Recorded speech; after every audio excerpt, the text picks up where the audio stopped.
मेरे साथ इस वक्त प्रवीण खंडेलवाल साहब जुड़ गए हैं, भारतीय जनता पार्टी के आप सांसद हैं। प्रवीण जी, 2 दिन के बाद इस्तीफा दे रहे हैं केजरीवाल और कह रहे हैं कि अब चुनाव में तय हो जाएगा कि मैं ईमानदार हूं कि बेईमान।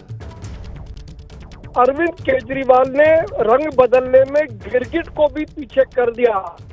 अब ये अरविंद केजरीवाल की असफलता की एक कहानी है। तो वो 10 साल के अंदर दिल्ली में कुछ कर नहीं पाए और हर काम में वो सफल हुए, और अब वो एक नया कार्ड खेल करके और लोग ये समझना चाहते हैं कि दिल्ली की जनता उन्हें चुनेगी। साथ साथ सबसे बड़ा सवाल ये है कि अरविंद केजरीवाल के साथ मनीष सिसोदिया, सत्येंद्र जैन, संजय सिंह, उनके सहायक बहुत सारे लोग दोषी हैं जिन्होंने धोखाधड़ी की है। उनका क्या होगा? नहीं, अभी तो आरोपी हैं, दोषी कहाँ हैं? मतलब आरोपी है तो वो उनका क्या होगा? केजरीवाल के इस्तीफे देने के बाद उनका फेट क्या बनने वाला है? और केजरीवाल को एक बात समझ लेनी चाहिए, दिल्ली ने अपने सबसे बुरे दिन पिछले 10 वर्षों में देखे हैं। दिल्ली की जनता इसका पूरा बदला लेगी केजरीवाल से। वो नहीं खंडेलवाल साहब, कहीं ऐसा तो नहीं कि अगले चुनाव का एजेंडा सेट कर दिया आज केजरीवाल ने? कह रहे हैं कि या तो आप नवंबर में ही चुनाव करवा लो, महाराष्ट्र में जो चुनाव होगा उसी दरमियान करवा लीजिए, दिल्ली में भी चुनाव तय हो जाएगा कौन ईमानदार है कौन बेईमान है। तो इसका निर्णय चुनाव आयोग को करने दीजिए ना। चुनाव आयोग कब कराएगा? और हम पूरी तरीके से तैयार हैं अरविंद केजरीवाल को मुंहतोड़ जवाब देने के लिए।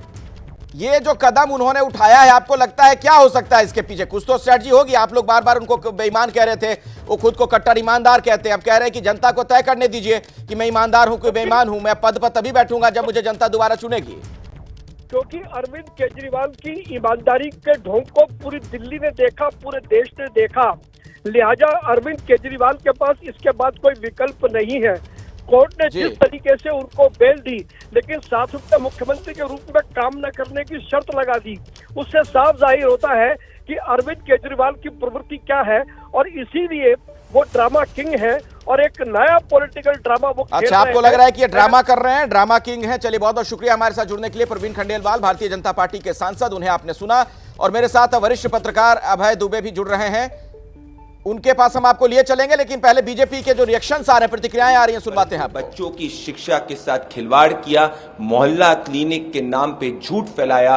आज दिल्ली की जनता आम आदमी पार्टी से सवाल पूछ रही है, इतना झूठ क्यों? सत्ता बचाने के लिए इतना झूठ कब तक? कुछ तो शर्म करो। उन्होंने कहा कि जहां जहां बीजेपी चुनाव हारती है वहां के मुख्यमंत्रियों के ऊपर झूठे केस डालकर उनको परेशान करते हैं, उनको जेल में डालते हैं। उनको एग्जाम्पल दे रहे हैं ममता बनर्जी का, हेमंत सोरेन का, और वो खुद का एग्जाम्पल दिए। देखिए, वो सुप्रीम कोर्ट और हाई कोर्ट का अपमान कर रहे हैं।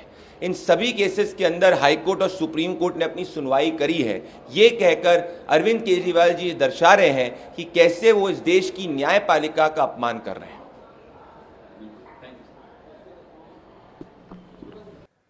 तो प्रदीप भंडारी, भारतीय जनता पार्टी के प्रवक्ता, उन्हें लगता है कि ये दरअसल कोर्ट की अवमानना है, कोर्ट का वो अपमान कर रहे हैं।